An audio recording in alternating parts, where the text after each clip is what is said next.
Hello dear students, you are welcome to my YouTube channel Study with Mr. SS. Dear students, आज हम English grammar में tenses topic का 7वां भाग part 7 पढ़ेंगे और पार्ट 7 में हम पढ़ रहे हैं पास्ट इंडेफिनिट सिंपल टेंस, यानी पास्ट इंडेफिनिट टेंस और सिंपल टेंस। इसको सिंपल टेंस भी कह देते हैं और इंडेफिनिट टेंस भी कह देते हैं।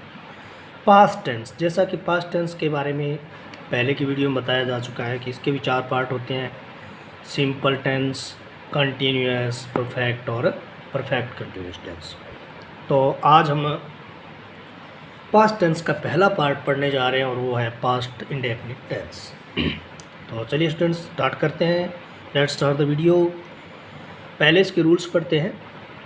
भूतकाल में किए गए कार्यों या घटित घटनाओं का वर्णन पास्ट सिंपल टेंस में किया जाता है, यानी पहले की जो कार्यों अथवा घटनाओं का वर्णन इस टेंस के द्वारा किया जाता है।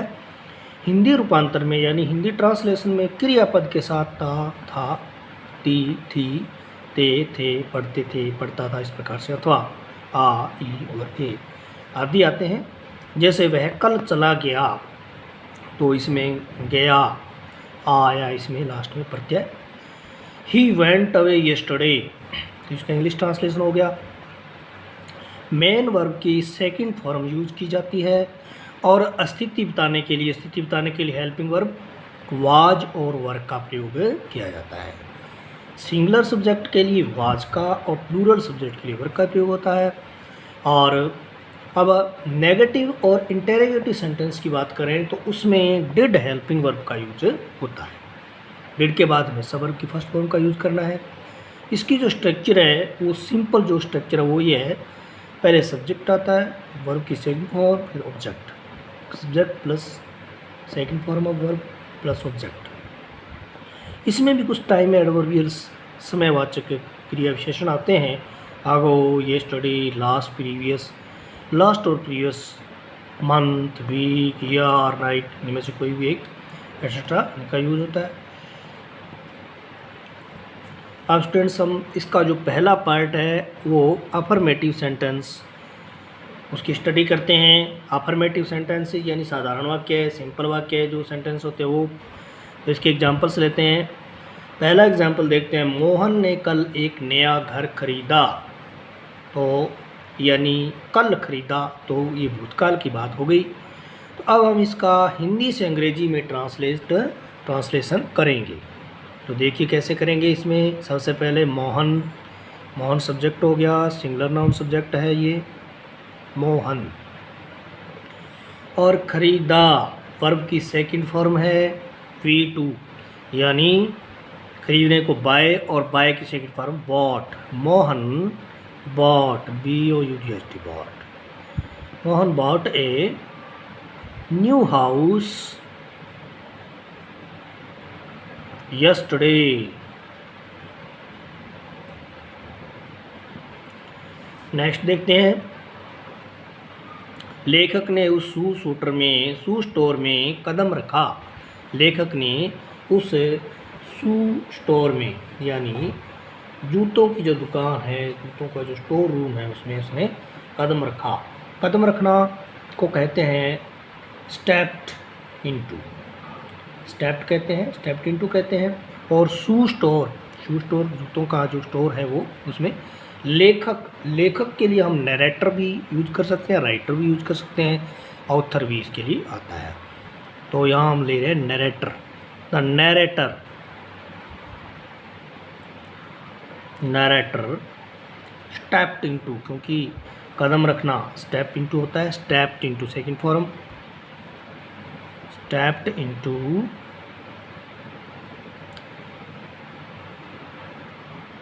दैट द शू स्टोर, ये इसका इंग्लिश ट्रांसलेशन हो गया। वह हमेशा सत्य बोलती थी, तो यह किसी महिला की आदत है, हैबिचुअल एक्शन भी है, उसका पास्ट हैबिचुअल एक्शन है। अब इसको हम इंग्लिश में ट्रांसलेट करते हैं तो वह सी आएगा इसके लिए। सी always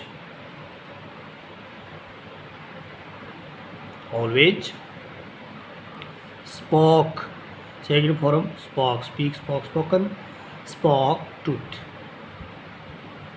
she always spoke tooth, वह हमेशा सत्य ही बोलती थी। वे शाम को रोजाना क्रिकेट खेलते थे। दे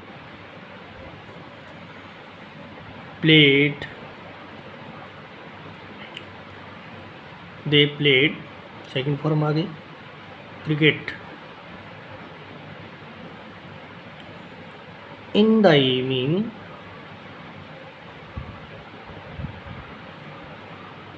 daily. They played cricket in the evening daily. They daily played cricket in the evening, ऐसे भी हो सकता है, ऐसे भी होता है तो सही होता, ये भी सही है। तो इस प्रकार से जो टाइम एडवर्बियल है वो सब्जेक्ट के जस्ट आफ्टर भी लग सकते हैं, लिख सकते हैं, और लास्ट में भी आता है। वह एक गायक था, वह गीत गाया करता था। वह एक गायक था। He was a singer. He was a singer.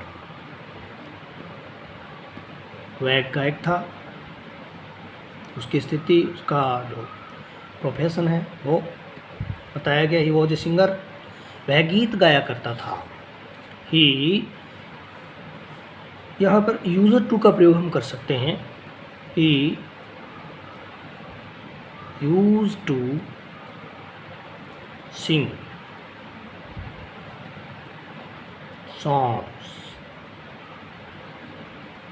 He use to sing songs, क्योंकि पास्ट हैबिट है उसकी, वह गीत गाया करता था, वह गायक था। He was a singer, he use to sing songs. इस प्रकार से इसका हम इंग्लिश ट्रांसलेशन कर दें।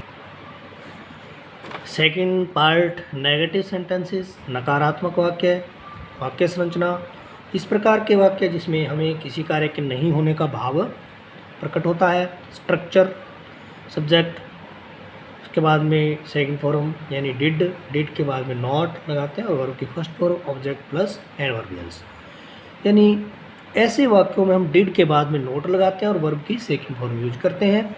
वह विद्यालय नहीं जाता था, तो यहाँ पर he did not go to school. He did not go to school. He did not go to school. वह विद्यालय नहीं जाता था, न जाया करता था। वह बचपन में गीत नहीं गाया करती थी, तो वह गाया करती थी, इसके लिए सी आ जाएगा। She did not sing songs. He did not sing songs in her childhood, बचपन में, हर चाइल्डहुड। वह बचपन में गीत नहीं गाया करती थी। कल रवि बाजार नहीं गया था, तो इसके लिए आ जाएगा यस्टरडे। यहाँ से भी स्टार्ट कर सकते हैं। Yesterday Ravi did not go to market.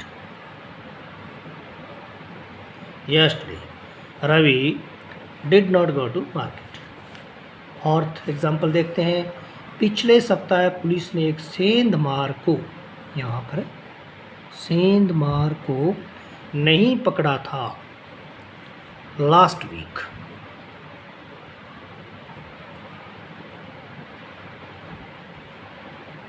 The police did not catch a burglar। सेंधमार को बर्गलार कहते हैं, यानी चोर। Last week the police did not catch a बर्गलार।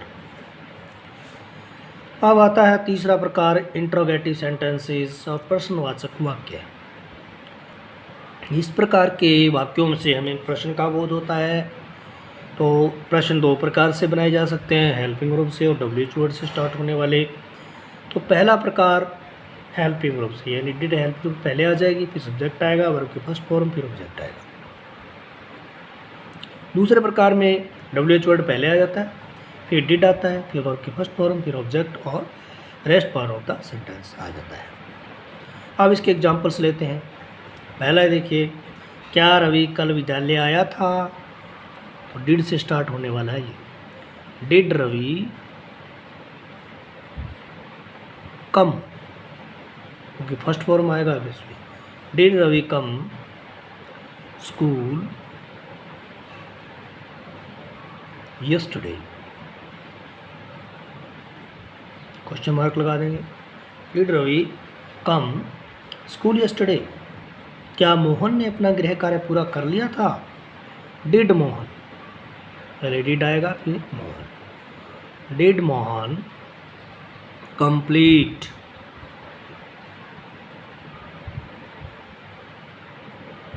His homework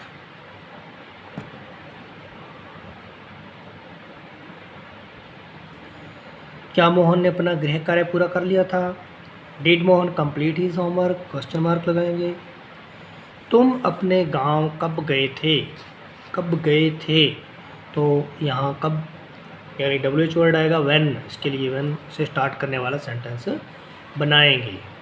when तुम, when you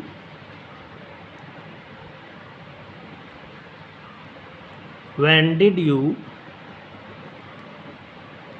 go to your village? When did you go to your village? इस प्रकार से इसका क्वेश्चन बन जाएगा। राजा खेजड़ली गांव कब आया? When did the king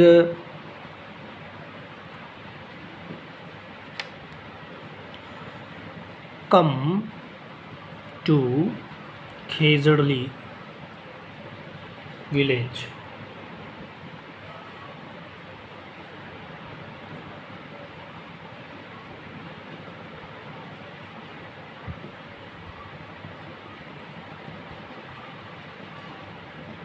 When did the king come to Khejarli village? इस प्रकार से इसका क्वेश्चन बन जाएगा। तुम्हें विज्ञान कौन पढ़ाता था? तो यहाँ पर कौन WH वर्ड आया है, प्रश्नवाचक शब्द पहले में कब आया था, अब इसमें कौन, और कौन के लिए हम हु का प्रयोग करते हैं। तो यहाँ हु से स्टार्ट होगा, हु, क्योंकि हु के बाद में हेल्पिंग वर्ब का यूज नहीं होता है। तो अब यहाँ पर आएगा who taught you, who taught you science?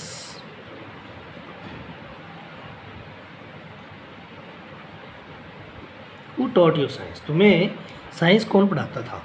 इस प्रकार से इसका इंग्लिश में क्वेश्चन बन जाएगा। अब स्टूडेंट्स हम देखते हैं कि पास्ट सिंपल टेंस के यूजेज कौन कौन से हैं, यूजेज पढ़ते हैं। पहला इसमें यूज है टू एक्सप्रेस पास्ट एक्शंस, भूतकालीन क्रियाओं को व्यक्त करने के लिए। तो पहला एग्जांपल हम इसमें देख रहे हैं कि मोहन ने यह पुरस्कार कई वर्ष पहले जीता था। यह पुरस्कार मोहन वॉन, क्योंकि सेकंड फॉर्म विन की आएगी, वॉन दिस प्राइज,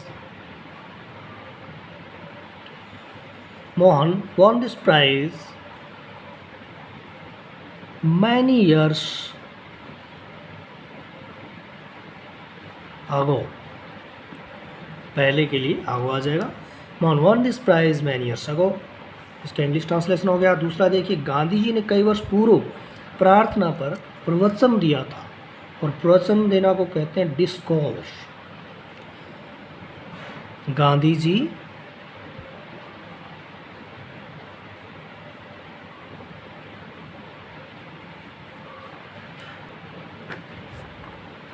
गैव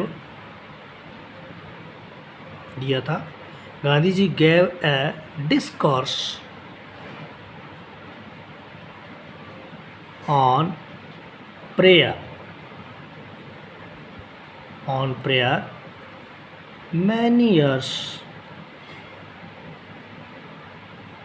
अगो। इस तरीके से इसका इंग्लिश ट्रांसलेशन हो गया। Gandhi ji gave discourse on prayer many years ago. अब दूसरा यूज है इन इम्प्रोबेबल कंडीशनल सेंटेंस में।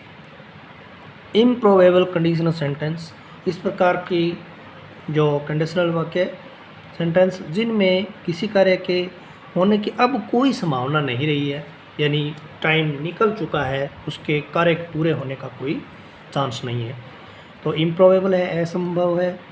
यदि तुम मेहनत करते तो तुम सफल हो जाते, तो यहाँ पर आ जाएगा इफ से स्टार्ट होने वाला कंडीशनल सेंटेंस। इफ़ यू मेहनत करते सेकंड फॉर्म आएगा। If you worked hard, if you worked hard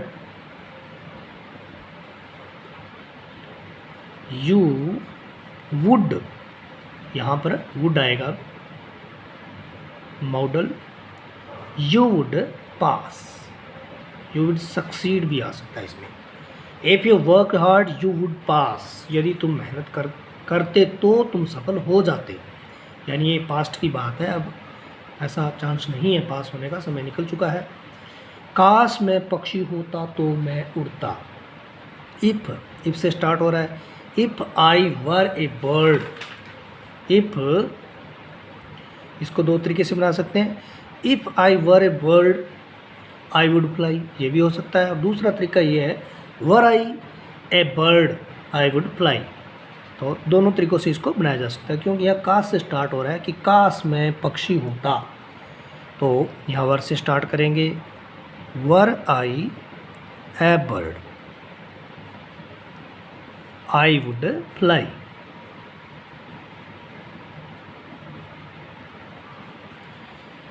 दूसरा ये भी है if I were A bird I would fly, दोनों का सेम मीनिंग है।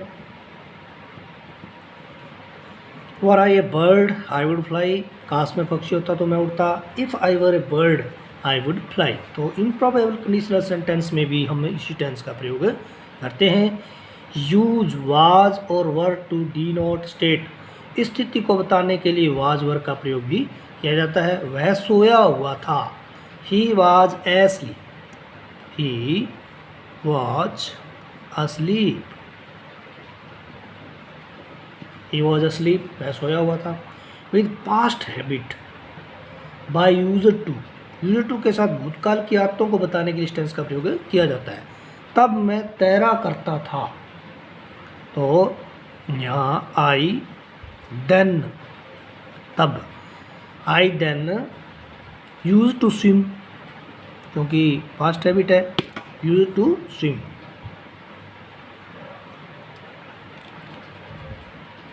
To swim. दूसरा इसमें मैं बचपन में खो खो खेला करता था, आई use to play kho kho in childhood, in my childhood, I use to play kho kho in my childhood, कि बचपन में मैं खो खो खेला करता था। तो इस प्रकार से इनके ये यूजेज है, चार इसके यूजेज हैं। एक तो पास्ट हैबिट्स को बताने के लिए और भूतकाल की क्रियाओं को बताने के लिए, इम्प्रोबेबल कंडीशनल सेंटेंस में, और वाज और वर का प्रयोग किसी स्टेट या स्थिति को बताने के लिए किया जाता है। स्टूडेंट्स, अब हम एक्सरसाइज नंबर 7 कंप्लीट करेंगे, जो कि पास्ट सिंपल टेंस से संबंधित हैं। इसमें हम supply the correct form of verb in the past simple tense the following sentences को पढ़ेंगे और उसमें हम सही करेक्ट फॉर्म को अप्लाई करेंगे। पहला क्वेश्चन देखिए, last year the government dash a new legislation to check pollution. तो लास्ट ईयर से पता चल रहा है कि पास्ट सिंपल है। The government a new legislation introduce की सेकंड फॉर्म हमें यूज़ करनी है, लास्ट ईयर से ही हमें पता चल रहा है टाइम एडवर्बियल से ही पास्ट सिंपल ही है। Last year the government introduced a new legislation to check pollution, यानी पिछले साल सरकार ने एक नया कानून, नया विधेयक पास किया प्रदूषण को रोकने के लिए। तो यहाँ आ जाएगा इंट्रोड्यूस्ड, इसकी जो सेकंड फॉर्म आएगी इंट्रोड्यूस्ड।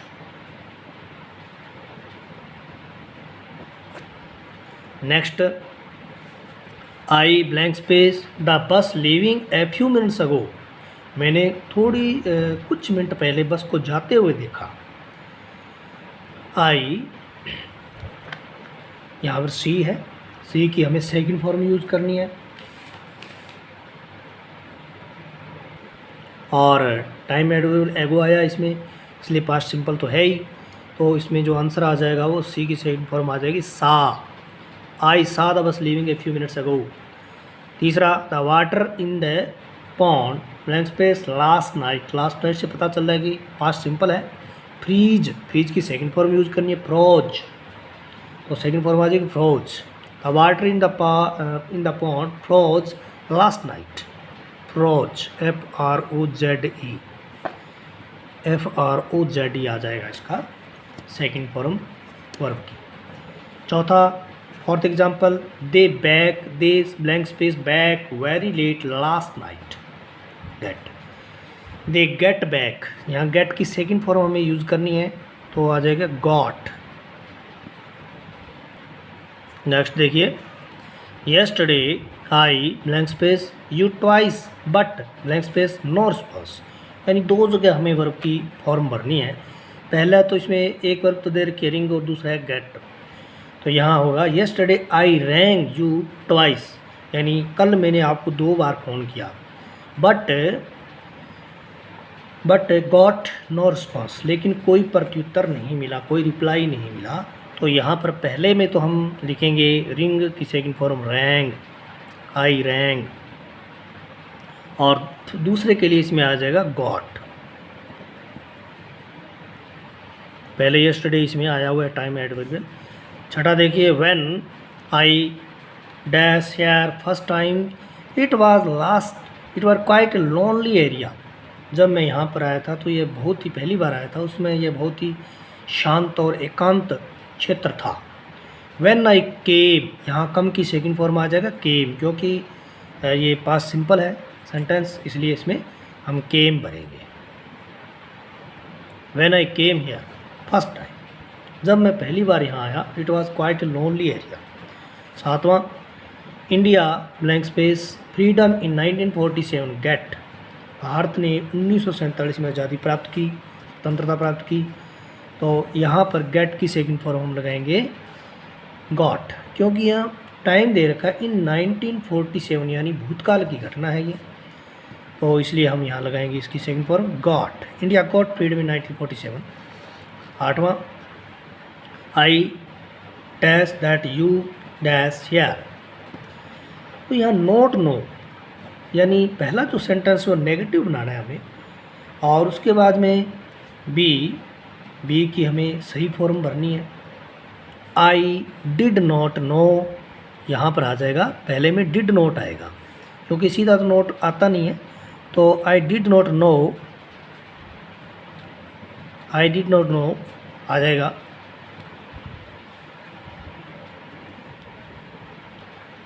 और यू के लिए बी की सेकंड फॉर्म वाज और वर दोनों में से लगती है, एक तो वर लगती है इसमें, तो वर आ जाएगा। I did not know that you were here, मैं नहीं जानता था कि तुम यहाँ थे। Where dash you dash this knife find की सेकंड फॉर्म हमें भरनी है, लेकिन यहाँ हमें पता चल रहा है, क्वेश्चन है कि तुम्हें यह नाइफ, यह चाकू कहाँ से मिला। वेयर डिड आएगा पहले इसमें, वेयर डिड यू फाइंड, तो यहाँ पहले हम डिड लगाएंगे आंसर में, फिर हम फाइंड लिखेंगे, फाउंड नहीं लिखेंगे, फाइंड लिखेंगे, क्योंकि डिड के बाद में हमेशा ही first form of the verb use की जाती है। डिड और फाइंड आ गया इसका सही आंसर। 10वां लास्ट क्वेश्चन देखिए, yesterday I dash home at 8 AM and dash back at 12 noon।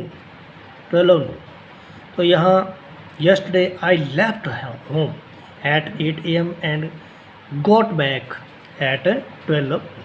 यानी मैं सुबह 8 बजे घर से गया और 12 बजे वापस आ गया।